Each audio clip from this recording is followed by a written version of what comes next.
Hello दोस्तों, welcome back to Hollywood explainer. Title से पता चल ही गया होगा आज के मूवी के बारे में। जी हाँ, आज चर्चा करेंगे अ ब्यूटीफुल माइंड को। अब मूवी आपको एक अल्टीमेट एक्सपीरियंस देने वाला है, तो एंड तक बने रहिए। ये एक बायोग्राफिकल ड्रामा है और जॉन नैश के जीवन के ऊपर आधारित है। जॉन नैश एक मैथमेटिशियन है और एक जीनियस होते हुए भी उनको अपने ही दिमाग के वजह से बहुत मुश्किलों से जूझना पड़ा था। दिमाग एक ऐसा चीज है, आपका, मेरा और सबका, जो कोई भी चमत्कार कर सकता है और वही कभी कभार आपका साथ छोड़ भी देता है। तो शायद इसीलिए दिमाग को एक सुंदर चीज का दर्जा दिया गया है। IMDb में मूवी को 10 में से 8.2 का दमदार रेटिंग्स मिला है। मैं बस इतना कहना चाहूंगा, ये मूवी आपको कुछ ना कुछ सीख तो जरूर देगा, तो एंड तक बने रहिए। साल है 1947। प्रिंसटन यूनिवर्सिटी में प्रोफेसर मैथमेटिक्स के चमत्कारिक विशेषताओं के बारे में बात कर रहे हैं। हम जॉन नैश को देख सकते हैं और दूसरा है मार्टिन हैंसेन। ये दोनों ही कार्नेगी स्कॉलरशिप का विजेता है और जॉन थोड़ा अलग ही किस्म का इंसान लग रहा है। मार्टिन जॉन को वेटर कह के नीचा दिखाने की कोशिश करता है, तो जॉन कहता है मार्टिन ने जो रिसर्च पेपर पब्लिश किया है उसमें कोई भी ओरिजिनल आइडिया नहीं है। ये महसूस होता है आगे जाके ये लोग एक दूसरे के प्रतिद्वंदी होने वाले हैं। हम लोग सॉल, निल्सन और बेंडर को भी देख सकते हैं और इन लोगों के भी काफी चर्चे हो रहे हैं। जॉन के रूममेट का नाम चार्ल्स हरमन है, जो लिटरेचर का स्टूडेंट है और ए इससे कम्प्लीटली अलग है। जॉन ने यूनिवर्सिटी से एक अकेला रूम मांगा था, लेकिन उसको रूममेट असाइन कर दिया गया है। चार्ल्स एक लापरवाह किस्म के इंसान दिखता है और कुछ तो चंचलता है इसमें। चार्ल्स के बातों से जॉन का एकाग्रता भंग नहीं होता और वो अपने काम में लगा हुआ है। जॉन को लोगों से ज्यादा नंबर से प्यार है, इसलिए वो दोस्ती यारी में थोड़ा पिछड़ा हुआ है। जॉन का मानना है क्लास अटेंड करने से, बुक्स पढ़ने से सिर्फ समय का बर्बाद होता है और वो अपने ओरिजिनल आइडिया से जितना हो सके उतना जल्दी पेपर पब्लिश करके खुद को दूसरे से अलग करना चाहता है। जॉन कोई भी क्लासेस अटेंड नहीं कर रहा तो लोग इसको साइको बुलाने लग गए हैं। जॉन मार्टिन से हेक्स खेल रहा है और मार्टिन उसको अपने और बाकी साथियों के अचीवमेंट्स बता रहा है कि कैसे उन लोगों ने पेपर पब्लिश कर लिया है, जबकि जॉन को अभी तक कोई आइडिया नहीं है क्या करना है। जॉन गेम में हार जाता है और ऊपर से पेपर लिखने के स्ट्रेस बढ़ता ही जा रहा है, तो इसको थोड़ा घबराहट होने लगती है। जॉन बार में एक लड़की को अप्रोच करता है, लेकिन उसका तरीका गलत है, इसलिए उसको थप्पड़ पड़ती है। जॉन हेलिंगर से MIT के व्हीलर लैब में काम करने के लिए रिकमेंडेशन मांगता है। जॉन ने अभी तक कुछ काम किया ही नहीं था, तो हेलिंगर इसके लिए मना कर देते हैं। इस इंसिडेंट से जॉन फ्रस्ट्रेटेड है और वायलेंट हो जाता है। चार्ल्स इसको थोड़ा शांत करने में मदद करता है। बार में फिर से ये लोग लड़की को अप्रोच करने की कोशिश कर रहे हैं और सबके नजर एक खूबसूरत लड़की के ऊपर है। जॉन को यहाँ पे एक ऐसा थॉट आता है जिससे वो गवर्निंग डायनामिक्स में एक नए कंसेप्ट को जन्म देता है। मैं लिटरली यहाँ पे जॉन ने जो कहा वो डिस्क्राइब करने वाला हूँ। जॉन एडम स्मिथ के एक लाइन को कहता है जिसमें उन्होंने कहा था, बेस्ट रिजल्ट तभी आता है जब ग्रुप के सारे मेंबर्स वही काम करते हैं जो उनके लिए बेस्ट है। जॉन कहता है ये अधूरा है और एक्चुअली में बेस्ट रिजल्ट तभी आता है जब ग्रुप के सारे लोग अपने साथ साथ जो ग्रुप के लिए बेस्ट है वही काम करते हैं। होप मैं यहाँ पे आपको ये बात क्लियरली रख पाया। जॉन खूबसूरत लड़की को थैंक यू बोलता है और वहाँ से निकल पड़ता है।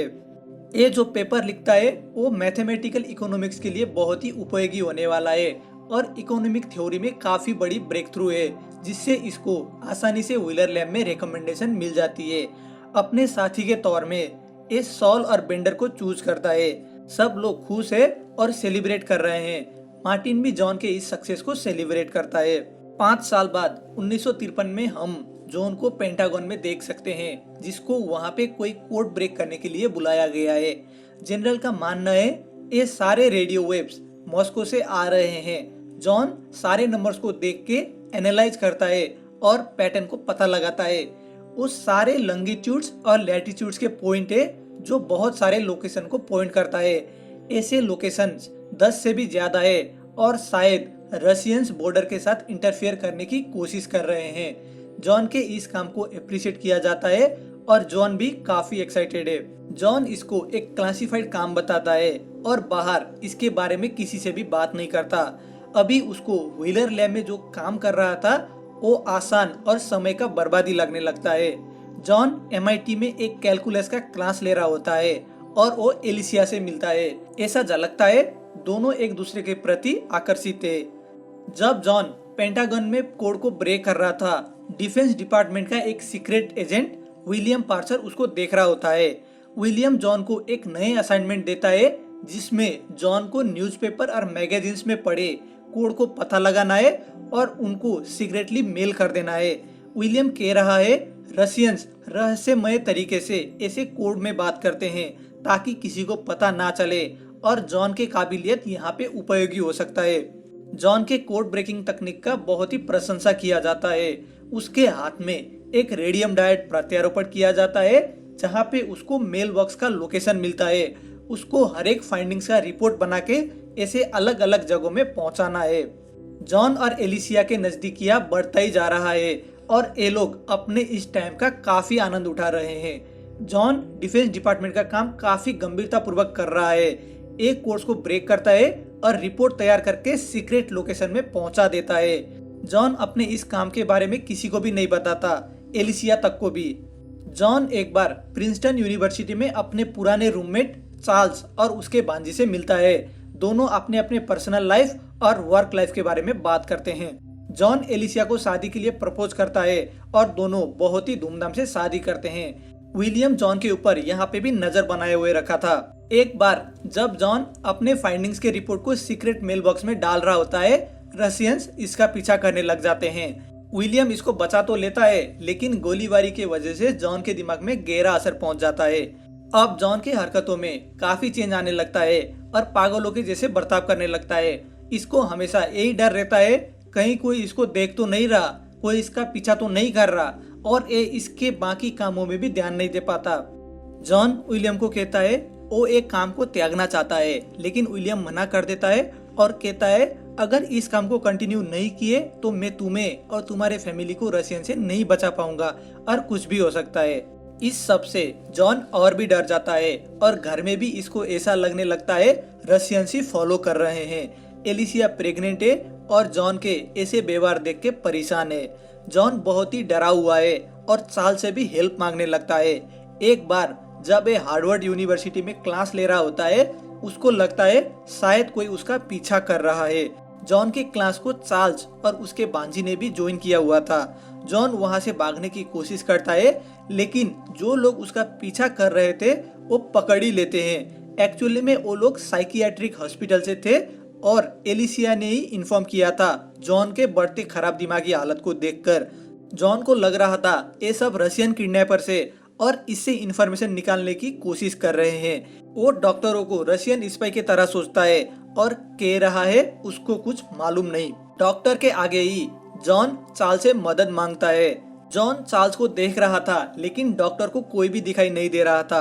अब यहाँ पे आता है एक मजेदार ट्विस्ट और रिवील होता है जॉन प्रिंसटन यूनिवर्सिटी में अकेला ही रह रहा था।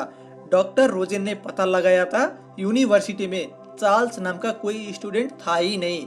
यहाँ पे ये भी पता लगता है कोई विलियम पार्सर नाम का सीक्रेट एजेंट भी नहीं था।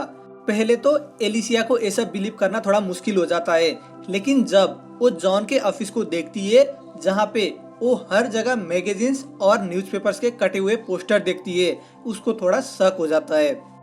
सॉल अरबेंडर ने भी इसके बारे में कभी भी किसी को कुछ नहीं बताया क्योंकि जॉन ने हमेशा से ही कहा था ये टॉप सीक्रेट गवर्नमेंट वर्क है। एलिसिया जॉन द्वारा डिलीवर्ड किए हुए सारे मेल्स को ले आती है और दिखा देती है जो कभी भी ओपन हुए ही नहीं। भले ही जॉन कह रहा था ये सीक्रेट वर्क है और रशियंस का साजिश भी हो सकता है लेकिन असल में ऐसा कुछ भी नहीं था। ना तो कोई रशियंस उसका पीछा कर रहे थे ना तो वो कोई गवर्नमेंट के लिए काम कर रहा था और इसके जान को भी किसी भी तरीके का खतरा नहीं था। ये सब उसका ही दिमागी वहम था और उसी ने ही चार्ल्स, उसके भांजी और विलियम पार्सर को अपने दिमाग में जन्म दिया था। रोजेन एलिसिया को पूछता है अगर चार्ल्स ही जॉन का रूममेट था तो इतने सालों तक तुमने उसको कैसे नहीं देखा? क्या वो तुम्हारे शादी में आया? क्या उसका कोई फोटोज है वगैरह वगैरह। एलिसिया अब जॉन के बीमार को लेकर क्लियर है और सहमत है उसको ट्रीटमेंट की जरूरत है। मैं यहाँ पे एक प्रश्न करना चाहूंगा और उसका जवाब आप लोग कमेंट बॉक्स में जरूर देना। अगर आपके लाइफ में भी कोई एक ऐसा इंसान है जो बाद में पता लगे कि वो तो बस आपका वहम था और रियल लाइफ में तो वो इंसान था ही नहीं, देन आपका रिएक्शन कैसे रहेगा, कमेंट बॉक्स में जरूर मेंशन करना। जॉन अपने कलाई को काट के देखता है जहाँ पे कोई भी रेडियम डायोड नहीं होता और ये भी जस्ट उसका भ्रम था। जॉन को दर्दनाक इंसुलिन शॉक थेरेपी दिया जाता है और जॉन को ऐसे देख के एलिसिया भी पीड़ा में है। जॉन को एंटीसाइकोटिक दवा लेने की शर्त में छोड़ दिया जाता है। दवा जॉन के लाइफ में नेगेटिव इम्पैक्ट क्रिएट करता है और इसके बौद्धिक क्षमता में भी कमी होते हुए जा रहा है। ये पहले जो इंटेलेक्चुअल काम करता था वो अभी नहीं कर पाता। जॉन एलिसिया को सेक्सुअली सेटिस्फाई भी नहीं कर पाता, तो एलिसिया भी काफी फ्रस्ट्रेटेड है। एलिसिया दुखी है लेकिन वो जॉन को अभी भी उतना ही प्यार करती है जितना पहले किया करती थी। ये सबसे जॉन भी तंग आ चुका है और धीरे धीरे दवा लेना छोड़ देता है बिना एलिसिया को पता चलने दिए। दवा बंद करने के बाद फिर से जॉन को विलियम और सोल्जर्स दिखाई देने लगते हैं। जॉन विलियम को कहता है तुम्हारा कोई रिकॉर्ड ही नहीं है और तुम रियल नहीं हो। विलियम बहुत ही कन्विंसिंगली जॉन को कहता है हम ऐसे ही कभी भी अपने रिकॉर्ड्स को स्टोर नहीं करते और कहता है हमारे काम में गुमनाम होना जरूरी है। जॉन भरोसा करके इसके लिए फिर से काम करना शुरू कर देता है। साल है 1956। जॉन अपने बेटे को नहला रहा है और एलिसिया बैकयार्ड में कपड़े को उतार रही होती है। उसके नजर एक खुले हुए गेट में पड़ता है। जब वो पुराने घर के अंदर जाके देखती है वहाँ के नज़ारे देख के वो चौंक जाती है। जॉन ने वहाँ पे एक सीक्रेट वर्किंग प्लेस बनाया हुआ था और हर तरफ कागज ही कागज टंगे हुए थे। जॉन ने दवा बंद करने के बाद फिर से विलियम जो सच में था ही नहीं उसके लिए काम करना शुरू कर दिया था। एलिसिया को याद आता है उसने बेटे को अकेले जॉन के साथ छोड़ दिया है। एलिसिया भागते हुए जॉन के पास चली जाती है और पता चलता है जॉन ने बच्चे को ऐसे ही पानी में छोड़ दिया है और बच्चे मरने की कगार में होता है। जब एलिसिया जॉन के ऊपर चिल्लाती है जॉन कहता है चार्ल्स उनके बच्चे को देख रहा था लेकिन वहाँ पे कोई था ही नहीं। एलिसिया हॉस्पिटल में फोन लगाती है। विलियम जॉन को एलिसिया को मारने के लिए उकसाता है लेकिन जॉन ये नहीं कर पाता। एलिसिया देखती है जॉन ऐसे ही हवा में बात कर रहा है लेकिन जॉन को विलियम दिखाई दे रहा था। एलिसिया को जॉन द्वारा गलती से धक्का लगता है तो वो डर के मारे वहाँ से निकलना चाहती है। जॉन एलिसिया को कहीं भी जाने से रोकने की कोशिश करता है। थोड़ी देर बाद उसको रियलाइज होता है मार्सी चार्ल्स के बांजी उसके दिमागी देन है, क्योंकि जब से उसने मार्सी को देखा है तब से लेकर आज तक मार्सी वैसे की वैसे ही है, कभी बड़ी हुई ही नहीं। अब उसको फाइनली रियलाइज होता है विलियम चार्ल्स और उसके बांजी सब उसके ही दिमागी उपज था और कोई रियल लाइफ में था ही नहीं। ये तो हुआ मूवी की बातें, लेकिन रियल लाइफ में जॉन नाश को ऐसे विजुअल हेलुसिनेशन नहीं बल्कि आवाज के वहम और भ्रम पैदा होते थे। वीडियो कुछ ज्यादा ही लंबा होते हुए जा रहा है और अगर आपको रियल लाइफ जॉन नाश के बारे में जानना है और पढ़ना है तो इंटरनेट में सर्च करके जरूर देखना। जॉन यहाँ पे दुविधा में है। अगर उसने फिर से एंटीसाइकोटिक दवा लेना शुरू कर दिया तो वो काम नहीं कर पाएगा। डॉक्टर भी कह रहे थे अगर जॉन ने दवा नहीं लिया तो कंडीशन और भी खराब होते हुए जा सकता है। जॉन और एलिसिया डिसाइड करते हैं जॉन अभी दवा और शॉक थेरेपी नहीं लेगा और जितना हो सके उतना उन लोगों को इग्नोर करने की कोशिश करेगा। जॉन उसके तीनों इमेजिनरी लोगों को बाय बोलता है और आगे से कभी भी बातें ना करने की प्रण लेता है। इसको वो लोग हर वक्त अपने इर्द गिर्द ही दिखाई देते हैं और उकसाने की कोशिश भी करते हैं, लेकिन ये अनदेखा करके छोड़ देता है। अभी जॉन का लड़ाई खुद से और अपने ही अंदर पड़े हुए राक्षस से है। जॉन की उम्र बढ़ता ही जा रहा है और वो अपने पुराने प्रतिद्वंदी मार्टिन से मिलता है जो अभी प्रिंसटन यूनिवर्सिटी में मैथमेटिक्स के हेड ऑफ द डिपार्टमेंट है।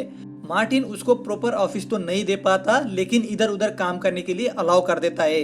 जॉन अभी भी हेलुसिनेट करता है लेकिन वो जितना हो सके उतना इग्नोर करने की कोशिश करता है उन लोगों को। वो अभी नए लोगों को भी हास्यास्पद तरीके से चेक करता है वो रियल लोग है या नहीं। नैश के जीवन में धीरे धीरे सुधार आने लगता है और उसको फिर से पढ़ाने की अवसर मिलता है। 1994 में मैथमेटिक्स में मिले अचीवमेंट्स के लिए उसके सारे साथी उसको सत्कार करते हैं। जॉन को उसके गेम थ्योरी के काम के लिए इकोनॉमिक्स में नोबेल मेमोरियल प्राइज भी मिलता है।